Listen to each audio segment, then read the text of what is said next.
95 лет со дня рождения чувашского композитора, классика, заслуженного деятеля искусства РСФСР и Чувашии, кавалера орденов Отечественной войны первой и второй степени Анисима Асламаса отметили творческим вечером. Он прошел в Национальной библиотеке. Главными участниками памятной встречи стали представители музыкальной династии Асламасов.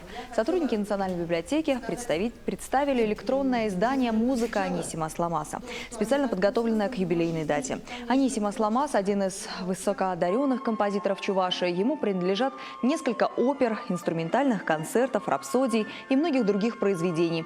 Гости, друзья, близкие и просто почитатели музыки заслуженного деятеля искусств отметили, что его композиции продолжают звучать во многих концертах и очень ценны для музыкальной культуры республики.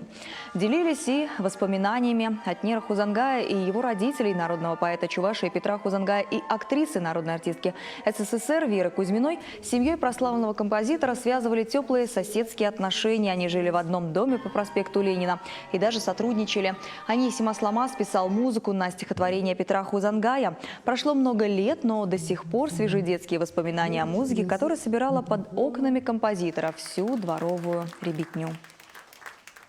В комнате был рояль, на котором Анисим Васильевич что-то там искал, писал музыку для своих произведений, и что-то такое наигрывал, так сказать. И мы, конечно, все это слышали, иногда просто даже подходили к окну, и так, стараясь более внимательно слушать, скажем так, прекращали свои игры.